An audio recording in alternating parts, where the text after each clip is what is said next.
নমস্কার। শ্রুতিকণার আসরে আজ যে গল্পটি পরিবেশন করব সেটি একালের একজন লেখকের লেখা। গল্পটির নাম আধারে প্রদীপ, চরণ মান্ডি।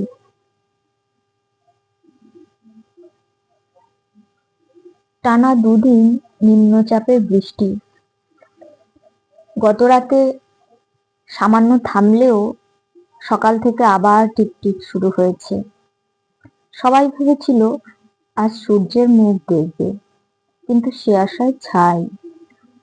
কৈলাস গরিব মানুষ, দুদিন ঠায় বাড়িতে বসে থেকে আজ ভেবেছিল কাজে যাবে, কিন্তু এই অবস্থায় কি আর করা যায়। মাঠের আলগুলো পর্যন্ত জলের তলায়, কি করে কাজ হবে। তাই সকাল সকাল বাসি ভাত খেয়ে গ্রামে বেরিয়েছে। বেলা 11টার দিকে কৈলাসের বউ কমলা বছর 12-র মেয়ে পুনিকে দেখে বলল, তোর বাবা কোথায় গেল বলো তো? সেই যে সকাল থেকে বেরিয়েছে। বাবাকে কেন মা? মাঠে কাজ না থাকে বাড়িতে কি কাজ নেই? পরশু থেকে গরু দুটো গোয়ালে পচে মরছে, বার করে জাবের ব্যবস্থা করতে হবে। সব কি আমাকেই দেখতে হবে? এখনো তো বৃষ্টি পড়ছে মা, ছাদতলাতে ভিজে কাদা, ওখানে কি কাদা হবে না? কতবার বলেছি চালাটা সারিয়ে নিতে, তোর বাপ কি তা শুনবে? বলে কিনা বলদ জোড়া বিক্রি হয়ে গেছে, রেখে তো এখন লাভ নেই। কথাটা মিথ্যে নয়, এখন তো ট্রাক্টর মেশিনের কাজ, বলদ কি হবে। গাই বাছুর বিক্রির তালে ছিল, বউয়ের জন্য পারেনি। মেয়েকে পাঠিয়ে কমলা উঠোনের প্রান্ত থেকে গোটা কতক বেগুন, পুঁইডাঁটা আর মাচা থেকে ঝিঙে পেড়ে এনে বটি নিয়ে দাওয়ায় বসে। এমন সময় পাশের বাড়ি সত্যখুড়ি এসে হাজির। কি করছিস বউ? কমলা বসতে জায়গা দিয়ে বলে, জলে ভিজে ভিজে কি খবর খুড়ি? একটা শ্বাস ফেলে সত্যবুড়ি বলে, খবর আর কি বলবো বাছা, দিনে দিনে সংসারের যা হাল হলো, কাকে আর কি বলবো। কার আবার কি হলো, কিছুই কি কানে আসেনি? কমলা অবাক হয়ে তাকায়। হারামজাদা শত্রু বউটাকে কি মার মেরেছে, দেখলে চোখ ফেটে জল আসে। সন্তোষ ঠাকুরপো মেরেছে? কেন? মাতালের কি কোনো হুঁশ থাকে? দিনভর মদ গিলে রাতে বাড়ি ফিরেই উৎপাত শুরু। বউ যেমনি দু এক কথা বলেছে অমনি মার। বলো কি খুড়ি? তবে আর বলছি কি বাছা, দিনে দিনে মদ মাতালে সব ভরে যাচ্ছে। শিক্ষিত মূর্খ, ছোটতে বড়তে কোনো ভেদ রইল না। তোমার তো তবু ভাগ্যি বউ, কৈলাস আমার মুখ্য হতে পারে, অতি বড় শত্রুও বলবে না ওর দোষ আছে। খুড়ির কথায় কমলা মনে মনে রুষ্ট হয়। ভাগ্যই বটে, উচ্চ মাধ্যমিক পাশ করেও তাকে একটা মূর্খ গোয়ার হতদরিদ্র মানুষকে নিয়ে ঘর করতে হচ্ছে। কিভাবে দিনাতিপাত করতে হচ্ছে এ কথা কাকে বলবে। কমলাকে নীরব দেখে খুড়ি আবার বলে, চুপ করে গেলি যে বউ? একটা নিঃশ্বাস চেপে কমলা বলে, এই যে ভাগ্য বললে মা খুড়ি, সেটাই ভাবছি। গরিব ঘরের কালো মেয়ে বলেই তো এসব সইতে হচ্ছে। এ কি কথা বউ, কাজ থাকলে ও কি কোনোদিন আড্ডা দিয়ে বেরিয়েছে? তুমি তো জানোই পরবের দিনগুলোতে ও বসে থাকে না। খাওয়া পড়াই তো সব নয় খুড়ি, মান মর্যাদা বলেও তো কথা আছে। তোমার নিশ্চয় মনে আছে, তখন সবে এ বাড়ির বউ হয়ে এসেছি। মাখন বাবুর 14 বছরের ছেলে সিগারেট খেয়ে রঘু বুড়োর মুখে ধোঁয়া ছেড়েছিল। বাবু সহ্য হলো না, চড় মেরে বসলেন। তার ফল মাখন বাবু এসে জুতো পেটা করে ছাড়লেন। সেদিন তো আমার লজ্জায় অপমানে গলায় দড়ি দিতে ইচ্ছে করছিল। সামান্য থেমে আবার বলে, পই পই করে বারণ করা সত্ত্বেও আবার দেখো, বাগদিপাড়ার কয়েকটা ছেলে স্কুল পালিয়ে তাস খেলছিল বলে বাবুর সহ্য হলো না। ফল কি হলো? ওইসব লোকেদের কাছে হেনস্থা হতে হলো, নিজে আকার মূর্খ, সে যায় কিনা পরকে জ্ঞান দিতে। বৃদ্ধা ন্যায় অন্যায়ের বিচারে না গিয়ে বলে, ছোটবেলা থেকে এ স্বভাবটা তার থেকে গেছে, অন্যায্য কিছু দেখলে চুপ করে থাকতে পারে না। বেশ, তা না হয় মেনে নিলাম। শেষে ও লাগাতে গেলে কিনা উঠতি ছোড়াদের পেছনে। ভাসানের দিন চিরকালই একটু আধটু ওরা আমোদ ফুর্তি করে। সেদিন না হয় একটু বাড়াবাড়ি করেছিল, তাই বলে গায়ের লোক ছিল বলে অনেক লোক। গরিব মানুষের ওসবের মধ্যে যাওয়ার দরকার কি শুনি? খুড়ি একটু ভেবে নিয়ে বলে, কথাটা তোমার ফেলে দিচ্ছি না বউ, কিন্তু ভেবে দেখো তো, ছোটবেলায় মা বাবাকে হারিয়ে পরের লাঠি ঝাঁটা খেয়ে যে মানুষ হয়েছে, লেখাপড়া শিখবে কোথা থেকে? সে কথা না হয় বাদই দিলাম। এখন তো তোমার সংসার, তোমার মানুষ, তুমিই ভালো বুঝবে। তবে একটা কথা বলি, ও মূর্খ গোয়ার, কিন্তু তুমি তো লেখাপড়া শিখেছো, বিচার করে বলো তো, ও কি কিছু অন্যায় করেছে? কমলা জবাব না দিয়ে নীরবে ভাবতে থাকে। কথাটা মিথ্যে নয়, কৈলাস যা করে শিক্ষিত মানুষ হয়ে বরং তার পাশে দাঁড়ানোই কর্তব্য। কিন্তু এমন সময় পুনি এসে বলে, মা, বাবাকে কোথাও পেলাম না। সে কি রে, সব জায়গায় খুঁজে দেখেছিস?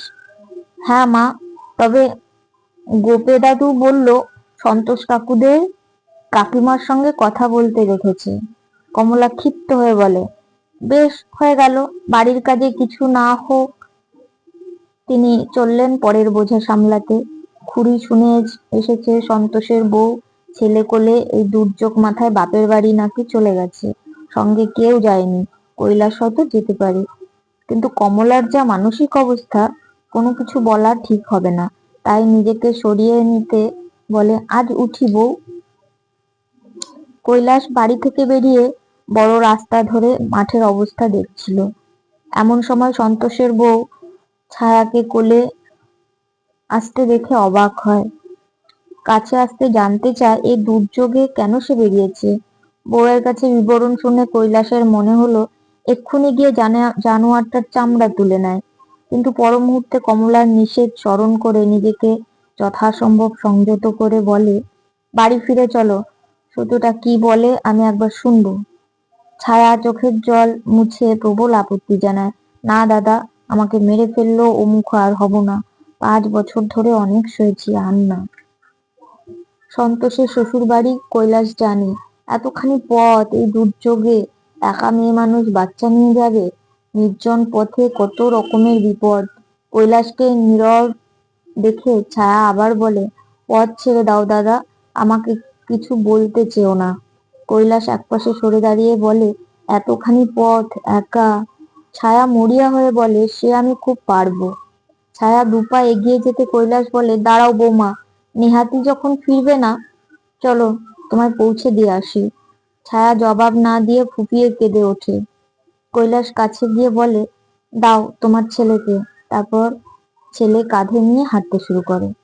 দুর্যোগ মাথায় নিয়ে কৈলাসরা যখন সন্তোষের শ্বশুর বাড়ি পৌঁছায়, দুপুর গড়িয়ে গেছে। কৈলাসদের দেখে সবাই অবাক। বিবরণ শুনে ছায়ার মা তো হায় হায় করে ওঠেন, বাড়ির অন্যান্যরা রেগে আগুন। শ্বশুর মশাই শান্ত প্রকৃতির মানুষ, তিনি কৈলাসকে সামনে বসিয়ে সমস্ত কথা মন দিয়ে শুনলেন। তারপর একটা নিঃশ্বাস চেপে বলেন, বুঝলে না বাবা, সবই কপাল। বংশজ ঘরের শিক্ষিত ছেলে দেখেই মেয়ের বিয়ে দিয়েছিলাম, কিন্তু কয়েক বছরের মধ্যে এ পরিণতি, এ আমি ভাবতে পারিনি। পাশেই বসেছিল সন্তোষের বড় সম্বন্ধী, কোনো রকম রাগ ঢাক না করেই স্পষ্ট বলে, তোমাদের গ্রামে কি একটা মানুষ নেই, একটা মাতাল লম্পটকে শায়েস্তা করতে পারে না? আমাদের গায়ে হলে দেখতে কি হাল করে ছাড়তাম। কৈলাস মনে মনে ফুঁসতে থাকে, এ তো তার অপমান, তার গ্রামের অপমান। সে মনে মনে প্রতিজ্ঞা করে গ্রামে ফিরেই এর একটা বিহিত করবেই। কৈলাস যখন গ্রামে ফিরে আসে, সন্ধ্যা উত্তীর্ণ হয়ে গেছে। বাড়ির কথা, কমলার কথা মনে পড়লে মাথায় তখন একটি মাত্র চিন্তা, সন্তোষের সন্ধানে সে হাজির হয় ভাটিখানায়। তখন 8-10 জন মদ্যপানের আসর জাঁকিয়ে বসেছে। কৈলাস লক্ষ্য করে সন্তোষ তাদের মধ্যে বসে মজা করে হেসে গড়িয়ে কথা বলছে। দৃশ্যটা সহ্য করতে না পেরে কৈলাস গর্জে ওঠে, শুধু আচমকা মেঘ গর্জনে সবাই ফিরে দেখে। নেশার ঘোর কাটিয়ে একজন বলে, তোর মতো বেরসিকের জায়গা তো এখানে নয়। অন্যজন বলে, এমন অসময়ে কোথা থেকে উদয় হলে চাঁদ? কৈলাস জবাব দেয় না, রাগে ফুঁসতে থাকে। সন্তোষ কোনো মতে জায়গা ছেড়ে টলতে টলতে কাছে এসে বলে, কি খবর বল? বউকে সময় মতো শ্বশুর বাবার বাড়িতে পৌঁছে দিয়েছিস তো? তার শ্বশুর কি কোনো বকশিশ দিয়ে পাঠিয়েছেন? কৈলাস সইতে না পেরে চিৎকার করে বলে, মারবো কোষের চর, শুয়োর কোথাকার, মাতলামি বার করে দেবো। সন্তোষ রুখে দাঁড়ায়। কি, আমাকে মারবি? বাপের বেটা হোস তো গায়ে হাত দে। শুরু হয় কথা কাটাকাটি, ধস্তাধস্তি। 8-10 জন মাতাল একযোগে আক্রমণ করে কৈলাসকে। ভাটিওয়ালারা জানে মাতালদের সঙ্গে তর্কাতর্কির ফল কি হতে পারে, তাই মাঝে এসে কৈলাসকে বুঝিয়ে চলে যেতে বলে।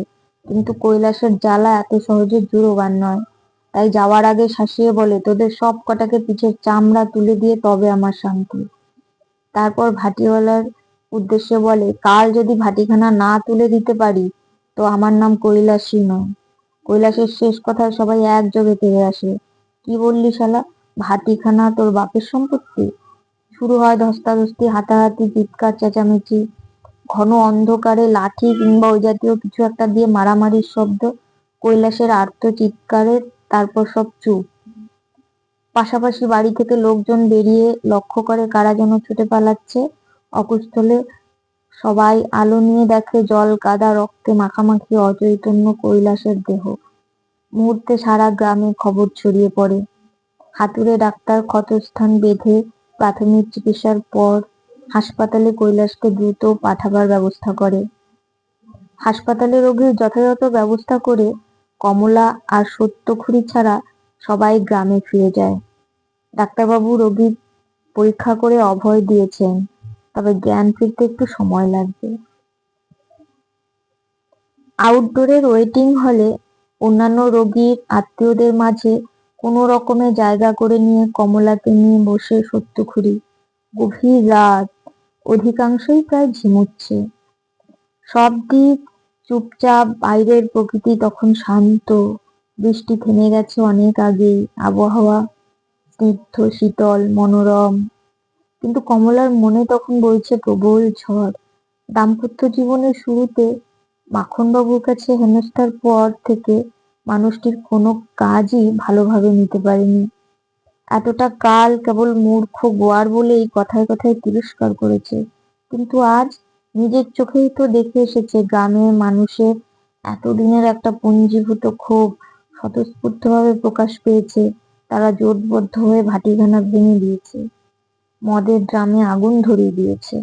যে মানুষটি চরম দরিদ্রতার সঙ্গে সারা বছর পেট ভরে আহার জোগাতে পারেনি, পোশাক দিতে পারেনি, নিজের ঘর মেরামত করতে পারেনি, যাকে মূর্খ গোয়ার বলে কোনো সম্মান দেয়নি, আর সেই মানুষটির জন্য গোটা গ্রামের লোক ঝাঁপিয়ে পড়েছে, তাকে বাঁচাবার জন্য সর্বস্ব পণ করেছে।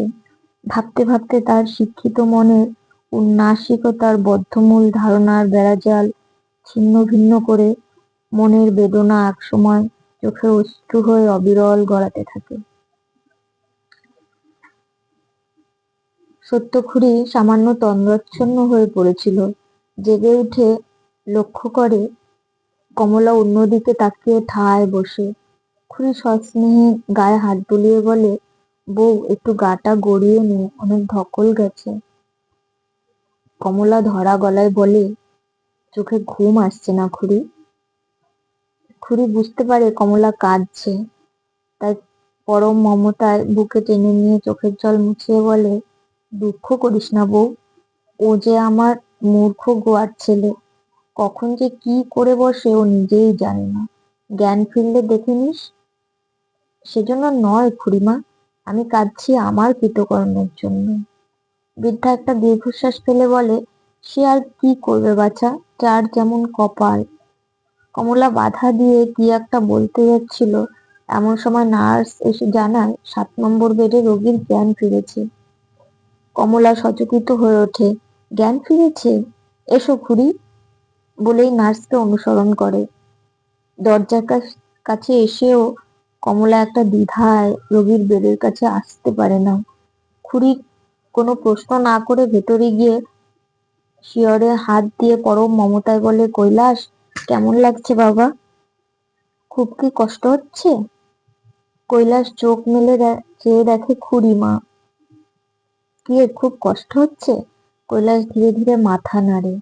খুড়ি আশ্বস্ত হয়ে বলে, তাকিয়ে দেখ কে এসেছে। কৈলাস তাকিয়ে দেখে কমলা। তারপর দৃষ্টি ফিরিয়ে নিয়ে অপরাধীর মতো সবিনয় বলে, দূরে কেন, কাছে এসো কমলা। কমলা সামনে এসে দাঁড়াতে কৈলাস কিছু বলতে গিয়েও বলতে পারে না, কেবল চোখ দিয়ে অশ্রু গড়িয়ে পড়ে। কমলা পরম সোহাগে চোখের জল মুছিয়ে বলে, মনের আধার তুমি ঘুচিয়েছ, চোখের জল ফেলে আর আমার লজ্জা বাড়িও না। নমস্কার।